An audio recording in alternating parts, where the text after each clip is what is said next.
Welcome to qiphyedu. Today we'll be looking at Economics Paper 12, February-March 2022. Alright, let's start. Okay, so for the first question, it says, a production possibility curve shows the combinations of outputs an economy can produce using all available resources. At which points on the diagram are all available resources used? So you can see that for point Y, it's inside the PPC, which means that there's unemployment and not all resources are being used. Whereas for point Z, you see that it's unrealistic for the production to take place at point Z because the amount of resources required are actually more than what the economy is able to provide. So you can see that for W and X, they are on the PPC, which means that all available resources are being fully utilized. So answer will be W and X, so that will be A. Question 2. What is a normative economic action based on? So you can link it back to normative statements and positive statements because of the word normative here. So positive statements are based on fact. Normative statements are based on mostly opinions or based on one's bias towards something. So you can see that for these four options, A, it says fact, which means that it is factual, so it's not correct. B, it says market forces, which is also linking to a positive statement because it's based on market forces, so it's actual stuff. C is opinion, so it's normative. D, it says price changes, which is actual stuff as well, so answer is C. Question 3. Which function of money overcomes the double coincidence of one's problem that exists in the barter system? So in the barter system, you take one item and you exchange it with another item. So say for example, I exchange item A with item B and the other person gets item A. This is what happens in the barter system. But for money, you pay a certain amount of money to get, let's say for example, let's say this thing is, item B is like $50. You pay $50 to get item B. So this is no longer considered part of the barter system. So money itself could be used as a way to exchange for another item.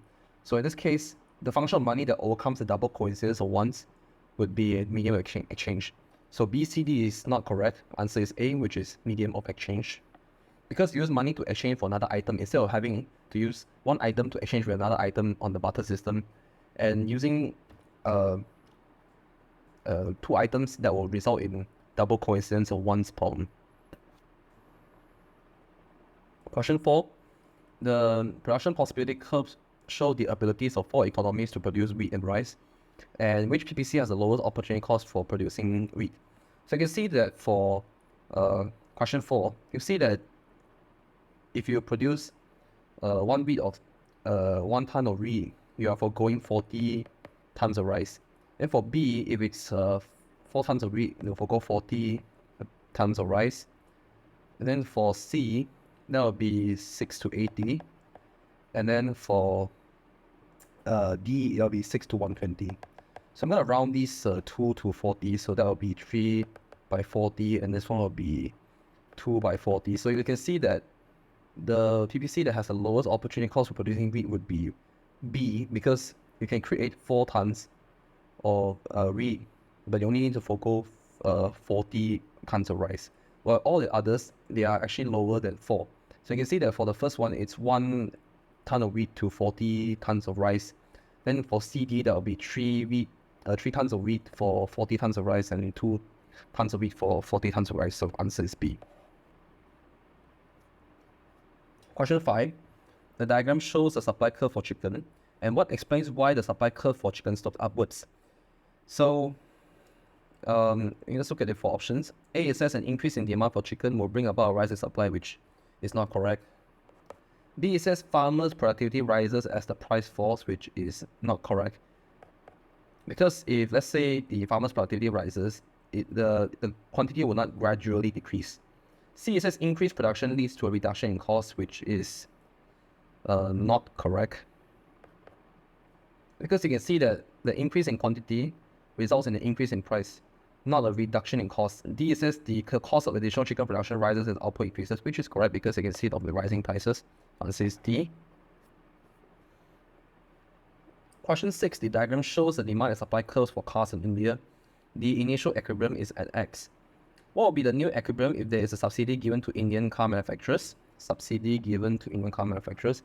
And there's also an increase in the price of train and bus journeys. So a subsidy given means there's a shift of the supply curve to the right. And then the increase in price will result in an increase in demand for cars, so the demand curve will shift to the right. So answer is B. Question 7. Demand curves are drawn ceteris paribus, and which other things are not required to remain the same when the individual demand curve for ice cream is constructed? So a demand curve would look like this, and the supply curve would look like this. This would be your quantity, and this would be your price.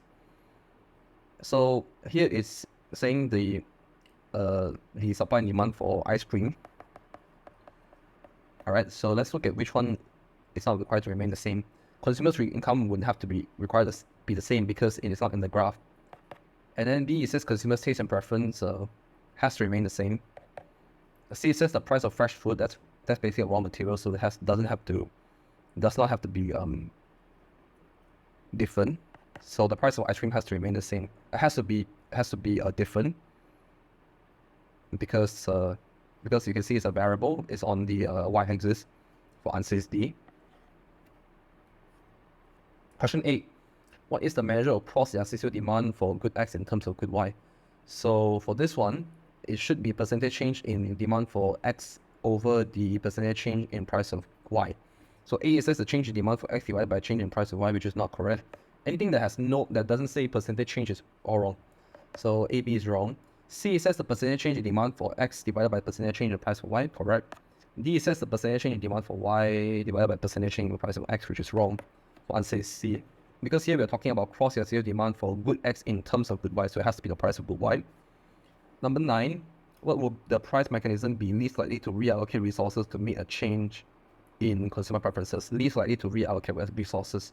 So this is when there's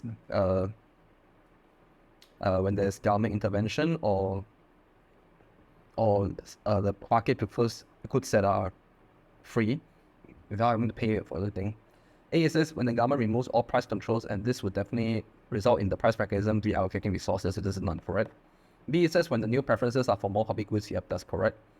C, it says when the supply of factors of production is limited, this would allow the price mechanism to reallocate resources. So it's not correct. But there's a redistribution of income would also result in price mechanism to reallocate resources. So this is not correct. So answer is B. Question 10. A firm estimates that the price elasticity of supply of its product is 1.5, possibly 1.5, which means that this is the PES is elastic, and that means that it is not perishable. There's excess capacity, and you don't need very skilled labor to produce the product. So let's take a look at the options that we have here. A, says the firm has available stock. Yep, that's correct. Because when there's a change in price, the producers can respond immediately, can be very responsive to increase the quantity supply. B, says the firm has no excess capacity. This means that it's inelastic. C, the firm operates in a competitive market. It doesn't have anything to correlate with this, so it's not correct. D, says the firm raises its price by 10%, its total revenue increases by 15%. This means that it's inelastic because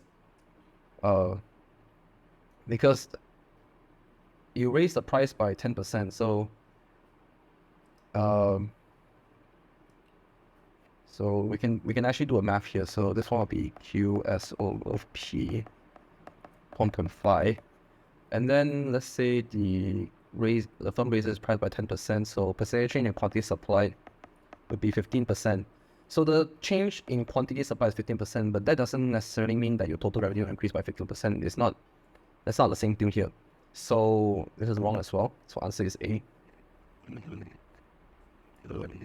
Question 11. A rise in the price of a good is accompanied by an increase in the quantity demanded, and what could explain this? So there could be a few reasons why the rise in the price of good is accompanied by an increase in quantity demanded. That means that the good itself could be well, let's look at the options here and then we can see why. A, says consumers spend a high proportion of disposable income on the goods, so let's say there's a rise in price, there shouldn't be an increase in quantity demanded. B, says the price of complementary good has also increased, meaning that the quantity demanded should have decreased, so that's not correct. C, says the price of the good is taken to be an indication of level of quality, okay, that's correct. D, says subsidy goods are all very much more expensive. If the subsidy goods are very much more expensive, then the quantity will not increase because of the rise in the price. So this is not really correct. Answer is C. Question 12. What causes the demand curve for an inferior good to shift to the right? This is when your consumer's income decrease. So it has to be A. If it's a normal good or luxury good, then when there's an increase in income, then the demand curve will shift to right. Question 13, the diagram show the effect of a change in the market for good X on the market for good Y. And what is the most likely relationship between the two goods? You can see that good X, there's an increase in supply, and good Y, there is an increase in demand. So this means that when there's a decrease in price for good X, there's an increase in demand for good Y. This means that both of them are complements. So B, it shouldn't be demerit goods because there's an increase in supply and an increase in demand. And they're not in joint supply because this is not how joint supply works. And D, X and Y are substitutes, which is not correct because X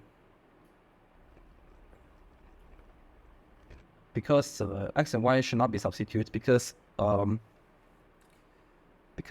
a decrease in price will result in a decrease in demand for another good. That means that there will be substitutes, but then here is complements.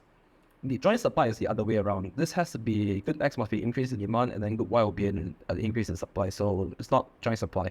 So this means that the complements. Question 14, to improve its financial position, a government decided to reduce expenditure on investment in the public sector. There was not a fall in economic growth, and what was the most likely effect of the government's action? So when there's a reduction in expenditure, that means that there will be a decrease in your budget deficit. All right, so original budget deficit was reduced, that's correct. B, it says original budget surplus was reduced, which is not correct. If your budget surplus is reduced, means that you spend more than you earn, right? C, it says consumer expenditure decreased. Nope, this is not consumer expenditure, this is the government's expenditure. D, it says the public sector productivity decreased. It says there was not a fall in economic growth, so D is also not correct. Answer is A. Question 15, what are the effects of a government imposing a maximum price below the equilibrium price? So assuming that this would be your demand supply graph, this would be D, this would be S. Maximum price below equilibrium price would be something like this. So your demand would increase and your supply would decrease. So demand rises, supply falls. Yep, so this is C. Question 16, the National Library Board of Singapore is a public sector organization that finances and manages the state libraries. And what is the most likely reason for this?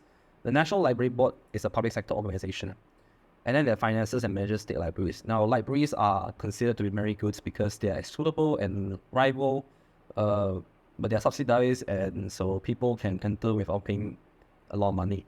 So libraries are definitely not public goods because they are excludable. And C, the cost of operating library sector will be greater in the private sector, which is not the most likely reason. D, it says the opportunity cost of the public sector operating library services is zero, which is wrong. There's definitely an opportunity cost. We need to build a library, we need to provide books, which uses resources to produce. So the most likely reason for this will be libraries are very good. So answer is B. Question 17, 3 types of tax are listed: a sales tax on fuel, a specific tax on cigarettes, and the percentage of income tax on individual earnings increases as taxable income increases. So a sales tax on fuel would be a regressive tax, right? So it has to be regressive. So A, B is wrong because it's progressive. And then B, it says a specific tax of 10% on cigarettes. So this one would also be regressive because assuming that you are not a very rich person, you're buying cigarettes, you're also spending money on you're also paying for the 10% of tax as well. So you're spending a larger proportion of your income, so it's regressive. So it has to be regressive and regressive.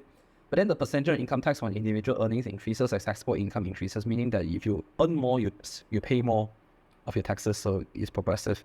So answer is D. Question 18, the bus fare in the rural area is $5 per journey. The government decides to improve local transport by giving bus firms a subsidy of $2 per journey. And the diagram shows the possible changes in demand and supply and what is the new frontier journeys and the bus fare for a journey. So the government subsidizes firms by $2, so the original curve should be at $5 and the quantity is at 950.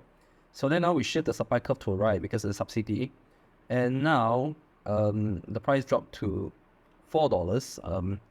So yeah, it dropped to $4. There's definitely, if let's say you subsidize and then there's an increase in bus fare, that means it's wrong. So BD is definitely wrong, and it is not possible for the bus fare to drop to $3 because the frontier journeys would remain the same. So So in this case, the government improves local transport by subsidizing it. So we are only assuming that the supply curve is shifted to a right. So this one will have to be 1,050 for the quantity of journeys per week, and then the bus fare per journey should be $4. So answer is C. Question 19, the diagram shows the annual consumer price index for Japan over the years 1990 to 2010 inclusive, and in which period did Japan experience both inflation at a rate of approximately 2% and deflation at a rate of approximately 2.5%. So you can see that from 1990 until about 2008, you see that the deflation is not anything more than 2%, anything more than 1.5%, negative 1.5%. I'm just going to draw a line and you can roughly see what I mean by that. So you can see that between 1990 to 2010 or 2008, you'll see that the maximum is only about negative 1.5%. So it's definitely not between 1990 and 2008. But you can see here the inflation rate from 2008 to 2010. I'm just going to draw another line so you can see here.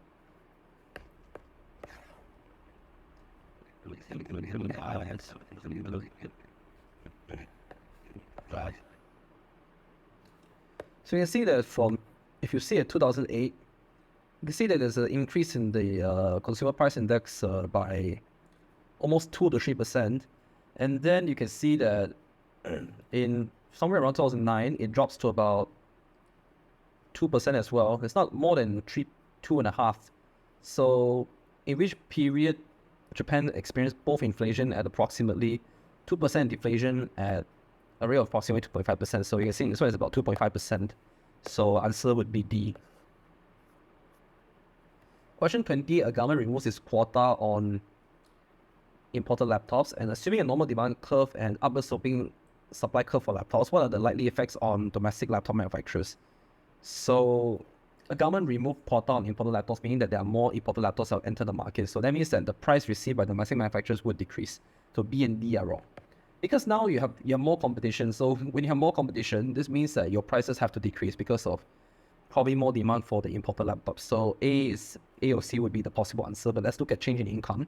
So the domestic manufacturers would then receive a lower income as well because the government removes the quota on imported laptops. So definitely they will receive a lower income.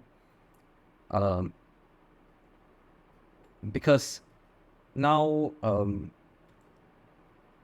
the price received by the domestic manufacturers have decreased. So at the same time, the income will also decrease because the demand will tend to go to the imported laptops. So answer is A.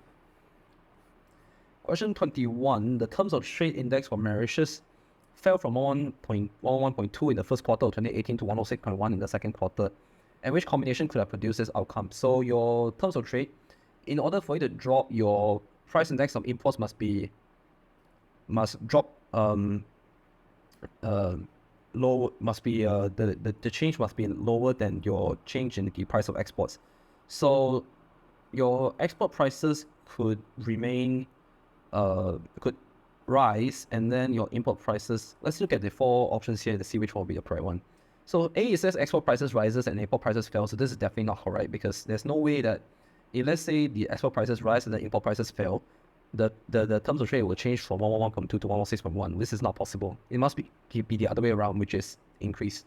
B, it says that export prices rise and import prices rises. Yep, it's possible. C is because this table, it doesn't really have numbers or values, so we can only see the possible combinations here. C, it says it rise and then remains unchanged, which is also not correct, because if this is the case, then the terms of trade should increase. So you can see that for D, it says export prices remain unchanged and the import prices fell, which definitely will result in an increase in TOT, so this is not correct. So also answer is B. Question 22, from the initial position of equilibrium shown, there's an increase in government expenditure on goods and services and simultaneously an increase in the cost of production of goods and services. And what best describes the likely impact on the economy? So an increase in government expenditure, meaning a shift in the AD curve to the right, something like this. And then simultaneously an increase in the cost of production of goods and services, so a shift in the AS curve to the left. Alright, so this means that your price level definitely has increased, so AB is wrong. Your equilibrium level of national income is you can't really see whether or not the national income has increased, because let's say the AD curve and the S curve are in this position. That means that the real output would be the same. So if the real output is the same, it doesn't exactly have to be an increase in your let's say your national aid or your real output. It could decrease and it could increase, or it could even remain the same. So it's uncertain. But the price level has definitely increased because a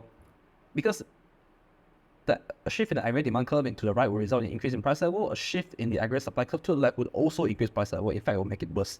So answer is C. Answer is D. Because C says the level of prices rises, but the level of national income also rises, which like I mentioned just now, it could either be a decrease or an increase, or it can remain the same. It depends. Because there's no value here, so we can't determine anything. So answer is D. Question 23, the diagram shows a shift in the economy's aggregate demand curve from 81 to 82. And what could not be a cause of the shift? A decrease in income tax would increase AD, so that's correct. This is under fiscal policy, expansionary fiscal policy. B says a decrease in the price of goods would also would actually not really be a cause of the shift, because aggregate demand curve is based on your CIG X minus M, your consumer expenditure, investment expenditure, government expenditure, and net exports. So a decrease in the price of goods would not be a cause of the shift. A decrease in the price of goods would then shift the aggregate supply curve to the right, but it's not going to shift the AD curve, so B is not correct. C says an increase in the money wage rate, which would result in the AD curve to shift to the right, yes, and an increase in money supply will also result in the AD curve to shift to the right. So answer is B. Question 24, which item is not included in the current account on the balance payment statement? So 24A, it says the balancing item. This is not included in the current account. Export of services and import of goods are in the current account. It's under trading goods and trading services. And then D, it says the interest received from investment overseas is also counted. So the thing that's not included in the current account would be a balancing item. So answer is A. 25, the prices of a country's export rise by 5%, while the prices of its imports fall by 5%. So that means that your export prices increase and your import prices decrease, which means that there's an improvement in the terms of trade. So what will definitely improve in the country as a result of these changes? It's definitely not A, it's definitely not B, and it's definitely not C. Answer is D. 26, what is not a form of protectionism? So there are a lot of types of methods of protectionism. One would be embargoes, quotas, tariffs, and export subsidies. So A, it says embargo, so that's a form of protectionism. An increase in sales tax is actually harming your domestic companies, so nope, it's not a form of protectionism. Subsidies on goods for export will be export subsidies, that's a form of protectionism. Voluntary export restraint is also a form of protectionism, so D is also not the answer, so answer is B. Question 27, two countries X and Y produce food and drink. The table shows how many hours it takes them to produce one unit of each. And what will be the result if country Y doubles its productivity in the output of drink and both countries produce only one good according to the comparative advantage? So you can see that for country X, it requires 10 hours to produce food and 2 hours to produce drink. For Y, that would be 20 hours for food and 12 hours for drink. So what will be the result if country Y doubles its productivity in output and drink? So that will be 20 and 6. Alright, so I'm going to change that to, let's say, 10 and 3. So it's easier to see. So you can see that for this question, you can see that the opportunity cost of producing drink compared to food is significantly lower because it only takes 2 hours compared to country Y, which is 3 hours. So let's look at the 4 options that we have here. It says A, X will continue to produce drink, which is correct. B, it says Y will produce drink instead of food, which it's not really correct, because it's, like I said, it takes 3 hours to produce drink compared to the 10 hours to produce food. And we're talking about all countries producing only one good according to its comparative advantage, so B is not correct. And C, world drink population production will rise, which is not correct. And world food production will fall, which is not correct. So answer is A. Question 28. Reducing the exchange rate helps to decrease the country's balance of payments deficit because it makes imports more expensive and exports cheaper. So this is, if you reduce the exchange rate, I think the main point would be this, and then makes imports more expensive and exports cheaper. So this is part of an expenditure switching policy. Again, this is not in the current syllabus, this is in the older syllabus, but I'm just going to do it anyway. So this one, we are switching the expenditure. So instead of making your exports more expensive, now it's cheaper, and then your imports are now more expensive. So it is an expenditure switching policy. So answer is D. Question 29, an increase in which variable is a contractionary monetary policy? So contractionary monetary policy is basically when your money supply decreases and your interest rate increases. So an increase in your interest rate would result, which would be part of your contractionary monetary policy. So answer is not A, B, because it's under fiscal policy. There's no increase in money supply, so answer is C. Question 30, what are government monetary policies that will be the most effective in a global recession? So when there's a global recession, your AD shifts to the left. So in order to reduce or to help in this global recession, what you need to do is you need to increase your aggregate demand. So that means an increase in money supply and a decrease in interest rates. That will be under monetary policy. So A, it says allowing the rate of interest to fluctuate, increase business taxation, which is not correct. Taxation is under fiscal policy. B, it says increasing the budget surplus and raising tariffs on imports, which definitely doesn't help because increasing budget surplus means more revenue over expenditure. C, it says keeping the rate of interest very low and increasing money supply, which is correct. D, it says raising the rate of interest and restricting the money supply, which will result in a shift of the AD curve to the left, so it's even worse. So answer is C. Alright, so this is the end of this paper. I hope you find this video helpful. The next video will still be about another economics past year paper, and I hope to see you again in the next video. Till then, this is qiphyedu.